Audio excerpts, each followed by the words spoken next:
नमस्कार। आज के इस दिलचस्प विश्लेषण में हम एक बहुत ही धमाकेदार टॉपिक पर बात करने वाले हैं। एक ऐसी खबर जो बिल्कुल किसी ब्लॉकबस्टर फिल्म के सीन जैसी लगती है। क्या होता है जब पॉप कल्चर के बड़े बड़े एक्शन हीरो असल जिंदगी की राजनीति और सीधे टकराव का हिस्सा बन जाएं? तो चलिए बिना किसी देरी के इस पूरी कहानी की गहराई में उतरते हैं।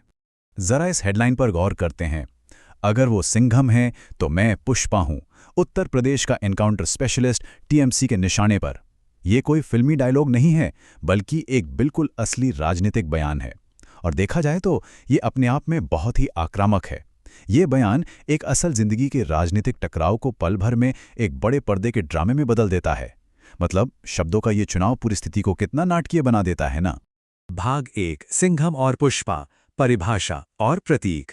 चलिए इन दोनों किरदारों को थोड़ा करीब से समझते हैं। यहाँ सबसे दिलचस्प बात यह है कि ये बयान दो बिल्कुल अलग अलग तरह के किरदारों को आमने सामने खड़ा कर रहा है। एक तरफ सिंघम है, एक ऐसा पुलिस ऑफिसर जो कानून व्यवस्था बनाए रखने के लिए किसी भी हद तक जा सकता है, जिसे कोई रोक नहीं सकता, एकदम अनस्टॉपेबल। और दूसरी तरफ है पुष्पा, एक ऐसा बागी जो सिस्टम के खिलाफ खड़ा है और जिसका एक ही उसूल है कि वो किसी के सामने झुकेगा नहीं। यह तुलना असल में उस राजनीतिक तनाव को दिखाती है जो इन दोनों पक्षों के बीच चल रहा है, एकदम कांटे की टक्कर। भाग 2, एनकाउंटर स्पेशलिस्ट, यूपी का अधिकारी। अब फिक्शन से हटकर थोड़ी हकीकत की बात करते हैं। तो इस बयान का पहला हिस्सा उत्तर प्रदेश के एक एनकाउंटर स्पेशलिस्ट के बारे में है।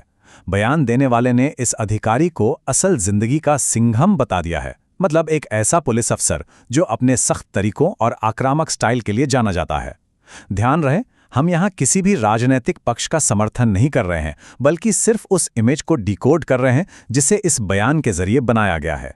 ये साफ दिखाता है कि कैसे एक असली पुलिस अधिकारी की छवि को एक फिल्मी हीरो के साथ जोड़ा जा रहा है। भाग 3, टीएमसी के निशाने पर राजनीतिक टकराव। अब देखते हैं कि इस पूरी कहानी में दूसरा पक्ष कौन सा है। यहाँ कहानी में एंट्री होती है टीएमसी यानी तृणमूल कांग्रेस की। स्रोत से हमें पता चलता है कि उत्तर प्रदेश का ये अधिकारी सीधे तौर पर टीएमसी के निशाने पर है। और मजे की बात यह है कि इस पूरे टकराव में टीएमसी ने खुद को पुष्पा के अवतार में पेश किया है। एक ऐसी राजनीतिक ताकत जो इस अधिकारी के दबाव के सामने किसी भी कीमत पर पीछे हटने को तैयार नहीं है। ये बिल्कुल एक खुली और सीधी चुनौती है। भाग 4, सिनेमा और असल जिंदगी, रूपकों का संदेश। आइए इन दोनों बातों को एक साथ जोड़कर देखते हैं। अगर हम इस पूरी तस्वीर को देखें तो ये बयान एक बहुत ही सीधा और स्पष्ट कनेक्शन बनाता है।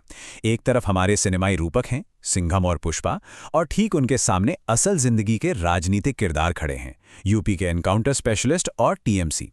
मतलब पॉप कल्चर के इन ब्लॉकबस्टर नामों का इस्तेमाल करके एक बहुत ही सीरियस राजनीतिक टकराव को जनता के सामने परोसा गया है। अपनी बात को आम लोगों तक पहुंचाने का और सुर्खियां बटोरने का ये सच में एक बहुत ही जबरदस्त और शक्तिशाली तरीका है। ये पूरा विश्लेषण हमें एक बहुत ही गहरे और अहम सवाल पे लाकर छोड़ देता है। आखिर क्या होता है जब फिल्मों जैसी आक्रामकता और डायलॉगबाजी असल दुनिया की राजनीति की मुख्य भाषा बन जाती है? जब हमारे नेता और अधिकारी फिल्मों के हीरो या बागियों की तरह बर्ताव करने लगें तो इससे राजनीतिक संवाद पर क्या असर पड़ेगा? ये एक ऐसा सवाल है जो सोचने पर मजबूर कर देता है कि मनोरंजन और असली दुनिया के प्रशासन के बीच की लकीर आज कितनी धुंधली हो चुकी है। खैर, इसी विचारोत्तेजक प्रश्न के साथ हम आज का ये विश्लेषण यहीं समाप्त करते हैं। हमारे साथ जुड़ने के लिए बहुत बहुत धन्यवाद।